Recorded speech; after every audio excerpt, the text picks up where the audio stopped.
Hello everyone, I'm Justina Paris and I welcome you all to the discussion of 20 questions.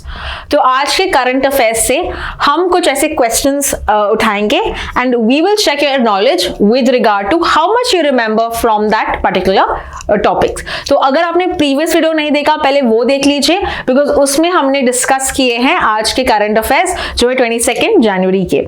So let's see the first question of the day. पहला question है Hema committee report is related to which of the following. Now this particular article though I have not discussed it, ये पुराना article है but यहाँ पे supreme court ने acknowledge किया है कि जो विमेन सामने आए थे with regard to the problems that they face in the film industry, तो उन्होंने यहाँ पे इसका एक्नॉलेजमेंट किया है और ऐसे कहा है कि the other women who also have done who have also experience this should come forward. तो इसीलिए ये आज का आर्टिकल द हिंदू में दिया गया था. So anyway I have given you an idea what is this. So you can answer this particular question. Yes, it is with regard to working conditions of women in the film industry. हमको पता है that women don't feel safe in their own workplaces and this is come through various incidents. If you talk about the RG Kar medical case, right? तो इस सब दौरान यहाँ पे the Supreme Court or the government is actively working towards making the workplace safer for women. तो ये एक example है जहां पे हेमा कमिटी एक पैनल बिठाई गई थी so that they are discussing or they are coming under the root causes कि क्यों ऐसा हो रहा है and also finding the ones that are accused for creating nuisance in the film industry. तो ये है answer B. Second is which country recently ended birthright as citizenship. So this is USA. We know Donald Trump आते ही बहुत सारी changes इन्होंने लेके आए हैं and the answer is A. Let's see the next question. India के बारे में है ये Citizenship Act of India. ये कब enact हुआ था? It was enacted in the year or 1955 for the first time. अगर latest amendment पूछा है, the latest amendment happened in 2019. Okay, so answer is B for this question. अगला question है which of the following is not a mode of acquiring Indian citizenship as per the Citizenship Act of 1955. It's by birth, by descent, by naturalization, but not by investment. आप पैसे देखे, you cannot get Indian citizenship, right? So the answer is C. अगला question है with regard to maximum number of citizenship a person can hold under Indian law. आप कितने citizenship hold कर सकते हो? क्या आप 2-3 कंट्रीज का होल्ड कर सकते हो? Answer is no.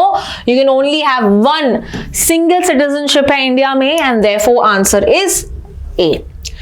अगला क्वेश्चन है with regard to Paris Agreement. ये अडॉप्ट किया गया था कौन से फ्रेमवर्क के अंदर? I told you it is related to climate change, right? So therefore United Nations Framework Convention on Climate Change के अंदर आया था ये. कौन से कॉन्फ्रेंस ऑफ पार्टीज के लिए था ये?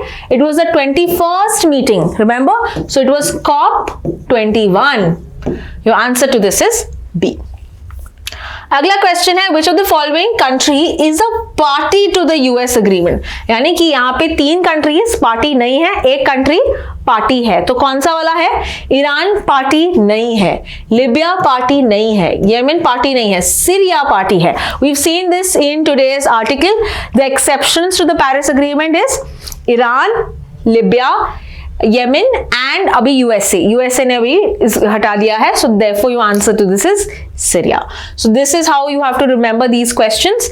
नेक्स्ट इज पेरिस अग्रीमेंट कब अडॉप्ट किया गया था? ये 2015 में आया और 2016 में इसका ऑपरेशनलाइज हुआ, ये फोर्स में आया. Okay, so therefore your answer is B. What is the main objective of Paris Agreement? Paris Agreement का क्या मकसद है? To limit the global temperature to 1.5 degrees Celsius above pre-industrial level. So therefore, your answer is C. Okay, easy question. Let's proceed to the next one. Nationally determined contributions. आज के article में मैंने बताया था what is NDCs. Do you remember? NDCs क्या है? They are voluntary pledges by countries to reduce greenhouse gas emissions. यानी कि countries कुछ यहाँ पे बोल रहे हैं कि हम क्या क्या करेंगे ताकि जो अर्थ का एवरेज टेम्परेचर ये बढ़े ना, right? So these are given. So हमने भी ऐसा कुछ प्लेज किया है, हम 50% इलेक्ट्रिसिटी एनर्जी बनाएंगे फ्रॉम रिन्यूएबल, हम 500 गीगावाट बनाएंगे बाय 2030 फ्रॉम रिन्यूएबल एनर्जी. तो ये सब इंडिया के प्लेजेस है. वैसे दूसरे कंट्रीज ने भी ऐसे कुछ प्लेजेस दिए हैं. When was the World Health Organization established? ये establish हुआ था 1948 में. Answer to this is B. अगला क्वेश्चन है हेडक्वार्टर्स पूछा है. A very easy question. Let me see if you remember. Yes, it is Geneva, Switzerland. Answer है A. Which day is celebrated as World Health Day? World Health Day कब मनाया जाता है to mark the founding of the World Health Organization? Yes, it is April 7, 1948 में जब World Health Organization बना था, इसीलिए नाम दिया गया है World Health Day.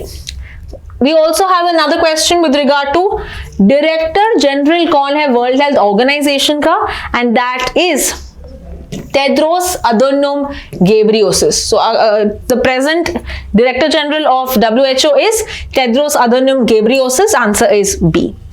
पहला डिजीज कौन सा है जो इरेडिकेट किया गया था by the WHO leadership? Now this is a very tricky question because we have not discuss this in today's article, but याद रख लेना कि स्मॉल पॉक्स जो है दिस वाज द रीसेंट और this was the first disease to be eradicated globally by the WHO. तो इसका answer है B.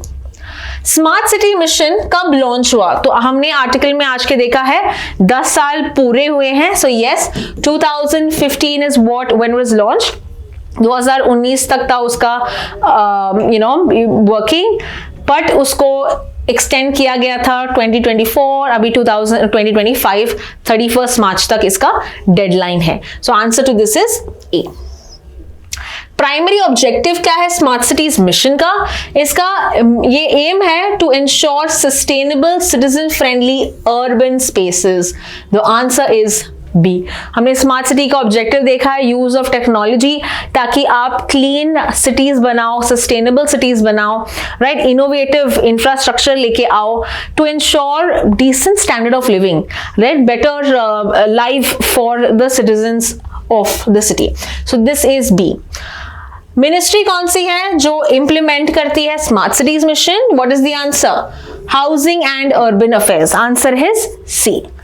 The next question is with regard to what is the term used to describe the region most affected by the Maoist movement. हमने देखा है with regard to Maoist movement the Red Corridor which is mainly located in the eastern part of the country. जैसे कि झारखंड की बात करें, छत्तीसगढ़ की बात करें, महाराष्ट्र की बात करें. This is the Red Corridor which is the answer C. And the last and the final question of the day is which of the following is a key paramilitary force involved in anti-Maoist operations? तो कौन सा ऐसा force है that fights with that's against this Maoist movement, and that is mainly the Central Reserve Police Force, जिन्होंने बहुत सारे operations start किए हैं जैसे कि Operation Green Hunt, and they also try with regard to Cobra units. तो specific units होते हैं इस Maoist movement को tackle करने के लिए.